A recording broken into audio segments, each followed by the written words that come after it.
Hi, I'm Chris Lopez with Alamosa Citizen, and this is Adams State football with head coach Levi Gallas. Coach, you're headed out to Golden with Colorado Mines this Saturday. Yeah, it's being able to play up there. I had the opportunity to play up there as a DC last year. The atmosphere, the new renovations to the stadium, it's just a sweet environment. You got the mountains right there in the backdrop, and it's just a cool place to play. So we're excited about this opportunity. Plus, it's homecoming over there, so I'm going to tell you right now, Coach, there is nothing more satisfying Hell yeah. than a road team going into enemy territory on their homecoming. Yeah, college football at the finest. You don't see that in the NFL, right? It's sure going to be fun. Who do you have to your right, Coach? Yeah, today, talk about homecoming. He's kind of going back home to that Denver area, metro area. This is Roscoe Taylor. He's out of Smoky Hill High School, starting cornerback for us. Been having a heck of a year, and super excited that we were able to bring him today. Roscoe, it's a pleasure to meet you, man. Big game last week up in Grand Junction, Colorado Mesa. Big game for you. Yes, sir. Forced a fumble. Should have been a touchdown. Should have been a touchdown. Yeah, they blew the whistle early, and then had 3 pass targets, 0 completed. Couple tackles. 6 tackles. And 6 tackles. Yeah, and a tackle for loss. Season high for you. Yeah, he had a TFL too on an outside zone. Yeah, the biggest stat not only was how he finished the game and getting another strip and getting the ball out on the running back, but it was he got targeted 3 times with 3 fade balls, and every single one of them was incomplete.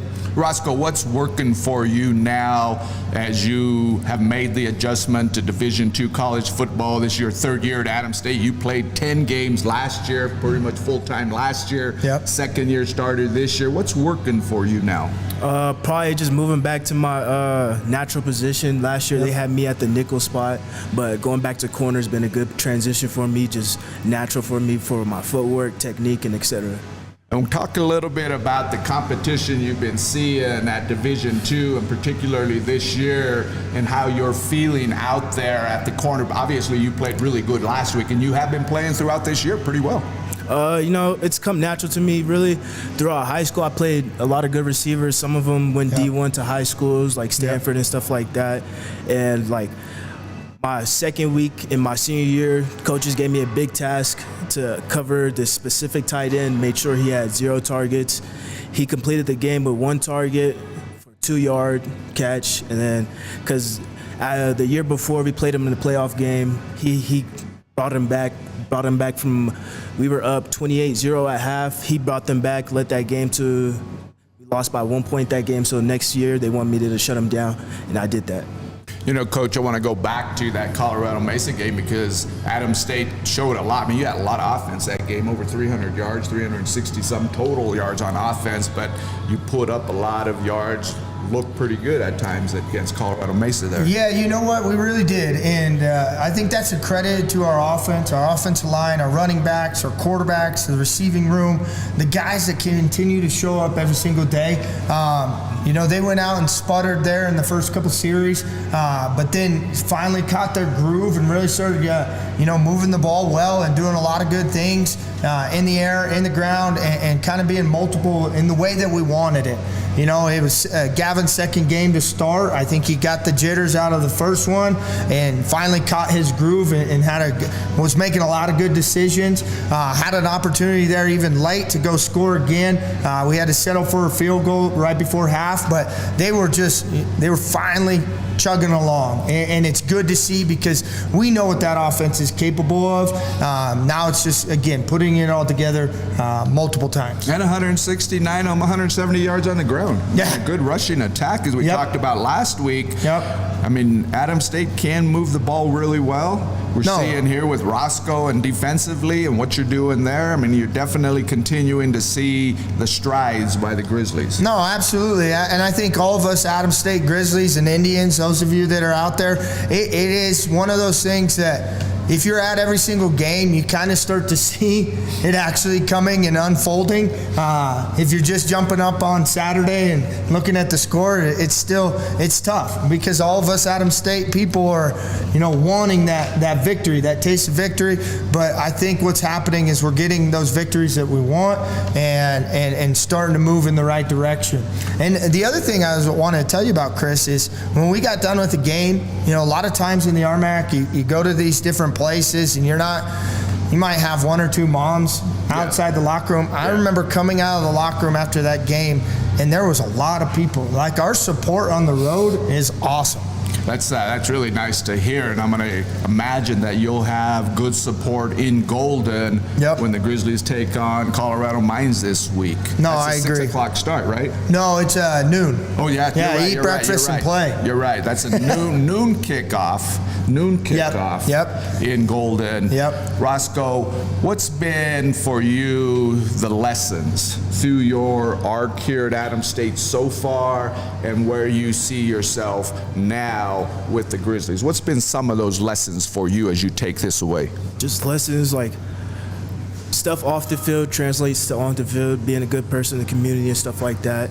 And then probably footwork, coach preaches it, got to have good footwork as a cornerback, etc. And then probably just being a good teammate and a good leader. What are some of the things, Coach, defensively that you're looking to close gaps on when it comes to Adams State tying down those offenses? What are some of the things defensively that you want to see moving forward? Yeah, I think the biggest thing is consistency. We've got a lot of young guys at certain spots that, in one practice they might get it right, the next practice they might get it wrong, and just kind of, again, gaining more experience so they continue to fit the right way, they continue to cover the right way, they continue to communicate the right way. I think that's kind of been one issue that we've had. We've had some bumps and bruises that have definitely allowed for younger guys to step into some big roles. And so now when it's their time, just being confident in the communication side, being confident in how they read it and how they fit it. I think that's what I'm looking for defensively for us to really take strides moving forward. Coach, we're going to take a break here just to talk about RG Bank, because RG Bank is excited to be the presenting sponsor of Adams State Coaches Show with Levi Gallas. Like Grizzly football, RG Bank is a team. Whether it's personal banking, business needs, or support from your farm or ranch, the RG Bank team is here to help. Stop by one of the locations in Alamosa, Pagosa Springs, or Monte Vista and let RG Bank team help you. Your future begins today. They're a member of the FDIC, equal housing lender. RG Bank says go Grizzlies. Coach, when we go into Golden this week, give us a little bit of a scouting report, if you will, on Mines, on this football team, on this version of Colorado Mines football. Yeah, Coach Stitt, took over a great program that, has had a lot of success, but he started that success. He's the one that kind of really resurrected Mines from what they were in the early 2000s to what they are now. And you can just tell he was able to take over a nice vehicle already and continue to drive it in the right direction. Defensively, those guys, they fly around, they play hard. I told this to kind of the players in our scouting report. What's unique about Colorado School of Mines is not a lot of people transfer out, because you might be going there to play football, some really good football, but you're ultimately going there to get an engineering degree. And so a lot of times, year after year, they just keep reloading. And it's like another junior and a redshirt senior that now steps into those roles. And that's what you're seeing again out of this institution, is that they've got a great culture. They've got a great program that just keeps reloading. They just keep reloading. And so they might have a couple young guys here and there. Their freshman quarterback's a young guy. He can really wing it. He's going to have a lot of success in the RMAC. They've got a couple young guys in the defensive sense, but they've also got some really good senior-led. Their corner, he's an All-American. He's a good one. They've got a lot of that same nucleus moving forward. Colorado Mines, when I was here originally growing up here, and then I left the Valley and I went out and traveled around for 3 decades, and Mines was never that school coach Yeah. that was a powerhouse. And then I come back to Colorado and now all I hear about is Mines Yep. and how they perform, not just in football, in all these sports. Yep. And I always wondered how they moved the needle there to where So- they became a very consistent program year after year, to what you're saying. Yeah, and somebody else could probably quote me on this, but I would say they took a mindset that was similar to the Ivy Leagues. So I think back when we were all here, when I was younger, Colorado School of Mines really kind of just centrally located, worried about the Denver, Colorado Springs area. Well, there's only so many smart kids and football players to fill those rosters. I think what Stitt did when he came from Harvard is he kind of looked at it from a national view. Hey, let's go to Houston. Hey, let's go to Chicago. Hey, let's go to those inner cities where they're going to go back and get good jobs as engineers, and let's recruit them to Denver. And I think that's kind of what changed a little bit. Well, I also say my cousin had a big role in that fact, and when they really resurrected it, when they had Chad Freehoff, when they had a bunch of wide receivers, they lit up the scoreboard under Stitt's leadership and had a really good year, and then all of a sudden it started sparking and started going forward. Yeah, it's really interesting. Roscoe, give us some perspective, because you grew up in the Denver metro area. You went to Smoky Hill High in Aurora. When you're a student athlete in Denver metro, when you're going to those big high schools as you did, Smoky Hill, how are those student athletes seeing the landscape of which colleges they can go play at next? You came to Adams State, recruited, came to Adams State. How do high school kids see this whole world right now, Roscoe? Coming from Smoky Hill, most of the students, some of them didn't really look into football, playing football after school, but the ones that did, they'll see their options and choose the best ones, based off of what they want to do in their career. Some want to play football after college, some want to just get jobs after school. I have a friend out in South Dakota Mines going to school, playing football there because he wants to get his engineering. Friend in Western, he just wants to see what he could do with the football stuff. Other than that, probably they just look out, see what they could get after college, what college offers the best result for them. When you think of Adams State, Coach Gallas wants to recruit out of the Denver metro area. What are those opportunities, Roscoe, that you think are there for recruitment, for Coach Gallas, for Adams State? Because there's a ton of high school athletes in the metro area. What do you think those opportunities are, Roscoe, if any? I know right now my high school, they just started a feeder team, so I know they're finna start getting good talent into that school. Looking back, I see they got a good lineup of linebackers building up, a couple little running backs, and there's one cornerback I've been seeing on my feed that they post a lot. And then other than that, probably that's pretty much it, to be honest, from coming from that area. Coach, there are a lot of athletes, a lot of high school athletes in that metro area where Roscoe comes out of, and I know that is an area of focus for you as you keep building the program here at Adams State to find more Roscoes in that Denver metro area. Yeah, I think it's the smartest thing that we can do as a football program, but also as an institution. Let's continue to allow the Front Range to know that Adams State still exists, and we're still a great choice for going to school and being able to go out and continue to compete at the Division II level. The Denver metro area is huge, and so within that dynamic, you can find individuals that do and are willing to come to Adams State and be able to play or do athletics, play football, and be a part of what we're trying to do here as well.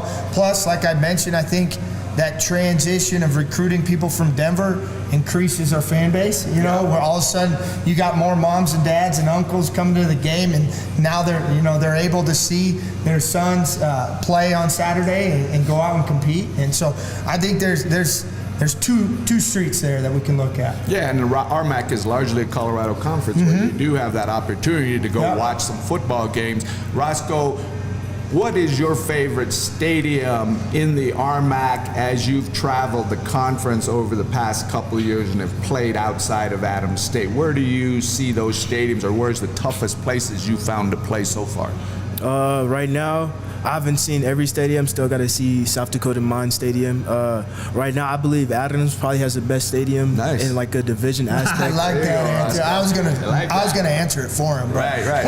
And then, I mean, you do have, to what he said, you have a really nice atmosphere. Yeah. That it's a tight stadium because you can feel that energy there. To what Roscoe's saying. And then the community, everybody in Adams or Alamosa loves Adams State, so they all come out and support, especially what Coach Gallas has been doing in the community and stuff. They've been loving what he's been doing. But looking outside of Adams, I think probably Colorado School of Mines has the next best stadium. And then I know their community, and then they bring a lot of Denver fans and stuff like that. Mm-hmm. And then they got the little touchdown tradition they have where they bring the donkey out onto the field and stuff like that.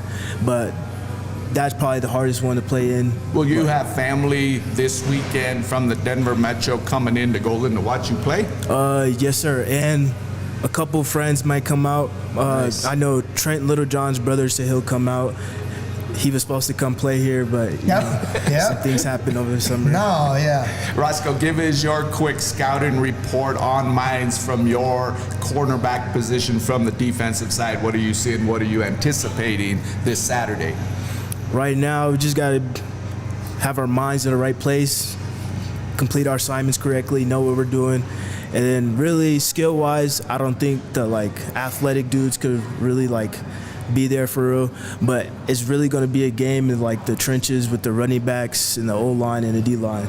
You've been here 3 years now at Adams State, and this is just me, Roscoe, but I'm going to say this year's version of the Grizzlies is faster, more talented, at least for me, than the past couple years I've watched Adams State from the sidelines. This version looks quicker, more talented than the past version. That's just my looking at things, Roscoe. I could feel it too, Coach, or Chris. Looking back in the past years, some players they were just here to be here, just to put a jersey on, get or a T-shirt and stuff like that. But I feel like the players here now really buy into what Coach Gallas is putting in, and are really trying to get a win, get this going, get better. Yeah, no, I appreciate that, and we hear that time and again, Coach, from the players or you're bringing forward that you're on the cusp here, that you're continuing week after week to make strides. We saw it again last week in Grand Junction. I think we're going to see it again this week in Golden against my 2-2 RMAC team, Colorado Mines.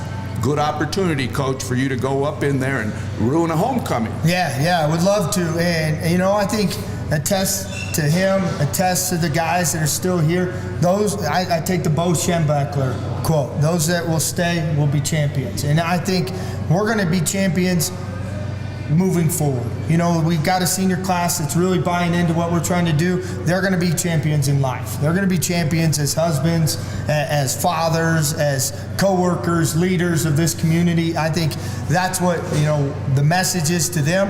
But at the same time, those guys that continue to buy into the little things like Roscoe, like just working on your footwork, I think, ultimately we're going to get this thing in the right direction. Coach, we're going to let you just give a plug here to the Grizzly Club, because it's the Grizzly Club that really helps bring money in for scholarships for athletes like Roscoe. I'll let you talk a little bit about the Grizzly Club. Yeah, absolutely. The Grizzly Club's a big part of what we do on Saturdays. It's not only with football, but it's with all of our athletic teams. All the money that they raise goes strictly to these student athletes. And so, again, if you would like to join the Grizzly Club and be a part of it, contact our athletic director, Caitlin Smith, or email her. You can find her email on the website. But again, Grizzly Club says go Grizz. That's ksmith@adams.edu. Yeah. You want to email Caitlin Smith, ksmith@adams.edu. Coach, you have about halfway through the season this year, 2025. You have Mines this week. You have New Mexico Highlands back at home the following week. Then you're back on the road. How do you want to close the season, these next 4 or 5 weeks? What is it that, and I know it's week to week, I don't know if you look at it that way, but how do you see this second half for you in terms of what you want to see? No, honestly, I look at it from week to week, day to day, minute to minute. That's how I analyze it right now and what we're trying to do. It's the small details. It's how we practice. It's how we carry ourselves in the academic setting, in the community, all that stuff. I think that's how you got to value this moment. I don't think it's right to go ahead and look ahead and start trying to analyze anything else. Right now, we've got to worry about these guys and what they're doing in this moment and getting them better for the games on Saturdays, and that's got to be our mission. You want to give a shout out, Coach, to your other players of the week. You had Roscoe there as your defensive player of the week. You had an offense and special teams player. You want to talk about them real quick? Yeah, absolutely. Special teams wise, our field goal unit is doing a fabulous job. They had another opportunity right there to finish the half, to be able to go up and get another 3 points. Did a great job of going out and executing. Offensively, we had a lot of good efforts. Garrett O'Brien had a really big catch in the game. Another Colorado kid got his first touchdown, but he's another individual like Roscoe, shows up every single day, always working, always trying to better himself, and he's just a young pup. You know, it's only going to be a couple more years before we see him just highlighting the scoreboard. So a lot of great efforts within the team, a lot of good individual efforts, but a lot of group efforts as well. Coach, that's going to bring an end to episode 9 of Adams State Football with Coach Levi Gallas. The Grizzlies are on the field in Golden against Colorado Mines. It's a noon kickoff this Saturday. Then they're home back to Rex Field on Saturday, October 25th. That's going to be another 6 o'clock game. Wish you all the luck, Roscoe, up in Golden. Hope your family gets to see a Grizzly win. I have a good feeling, Coach. Well, no, I do too, and it sounds like what Roscoe just said. We need to walk out a Grizzly when we score a touchdown. There you go. I think that would be a great idea. Yeah, that would be then we would have the best stadium. Yes, sir. All right. Hey, we want to give a shout out to Owen Woods for producing this podcast. See you around next Thursday. Go Grizzlies. Go Grizz. Good.